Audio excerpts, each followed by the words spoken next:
यहाँ पर एक सिलेंडर ले लेते हैं जिसके अंदर गैस है, और एक फ्रिक्शन लेस मूवेबल पिस्टन यहाँ पे इसके ऊपर लगा देते हैं। ठीक है, ये गैस है जिसका अपना प्रेशर और वॉल्यूम है।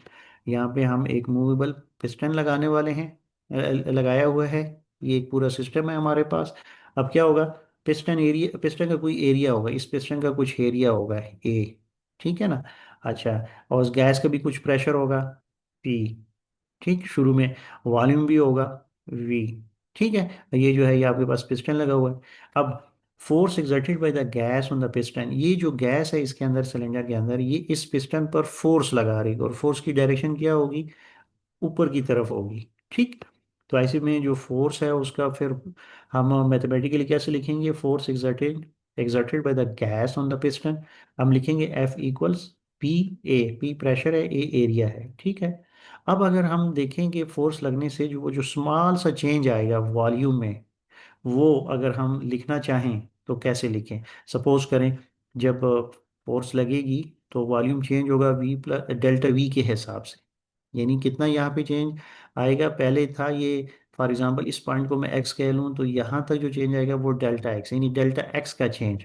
अगर यहाँ तक मैं कहूँ कि ये एक्स था, तो यहाँ से यहाँ तक फोर्स लगने से जो चेंज आया डेल्टा एक्स, तो कितना, ये तो कितना चेंज आया इसके वॉल्यूम में। तो वॉल्यूम में जो चेंज है वो किस तरह हम लेते हैं, वॉल्यूम होता है एरिया मल्टीप्लाई विद डिस्टेंस। ठीक है, तो इस यहाँ इस पिस्टन, इस पूरे पिस्टन का या इस सिलेंडर का एरिया जो है वो ए हम ले लें, और जो स्मॉल चेंज आया उसको हम डेल्टा एक्स ले लें, तो हम बता सकते हैं कि वॉल्यूम में कितना चेंज आया। ठीक, तो ये दूसरा पॉइंट आपने याद रखना है। तीसरा ये कि कितना वर्क हुआ। ठीक है, work done by gas when piston moves through delta x, कितना वर्क हुआ, तो हम कहेंगे delta W equals F delta x. F क्या है जी, एफ है पी ए, तो हम यहाँ पे पी लिख देंगे, ये डेल्टा एक्स हो जाएगा। तो सब्स्टिट्यूट करें ए डेल्टा एक्स को, अब डेल्टा वी, तो हमारे पास वर्क आ जाएगा delta W equals P delta we. ठीक है, और डेल्टा का मतलब चेंज होता है, सही है, आपको पता है।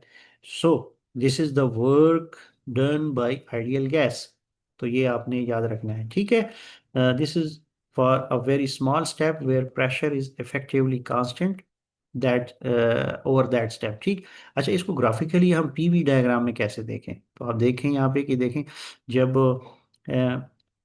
हमारे पास प्रेशर ऑलमोस्ट कांस्टेंट रहे, क्योंकि स्मॉल सा स्टेप है, तो प्रेशर का ये पॉइंट देखें, ये इस पॉइंट से बी से सी तक, जबकि वॉल्यूम चेंज जो है हम देख रहे हैं V1 से V2 चेंज आया है, कितना आया है, डेल्टा वी आया है, और प्रेशर हमारा क्या है, कांस्टेंट है।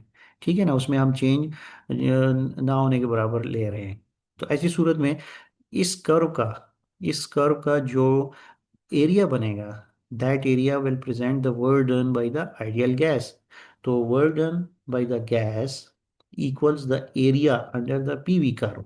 ठीक है, तो ये ग्राफिकली अगर आप वर्क कैलकुलेट करेंगे, तो पहले आपको ये P वर्सेस V का ग्राफ ड्रॉ करना पड़ेगा, फिर बताना पड़ेगा कि प्रेशर हमारा इसमें वेरी, चूंकि ये बहुत स्मॉल चेंज है, तो हम इसको P कांस्टेंट रख रहे हैं, यहाँ से लेकर यहाँ तक हमारे पास कांस्टेंट है, लेकिन वॉल्यूम जो है थ्रू वो चेंज हो रहा है V1 से V2 तक। ठीक है, क्योंकि इस एक्सिस पे वॉल्यूम है, इस एक्सिस पे क्या है, प्रेशर। तो देखें प्रेशर यहाँ से यहाँ तक कांस्टेंट प्रेशर है, तो इस pressure multiply with delta we.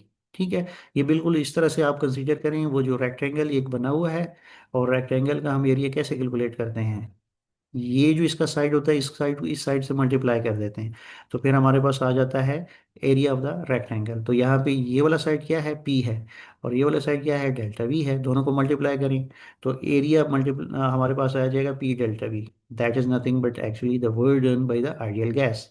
ठीक, आई होप आपको समझ आ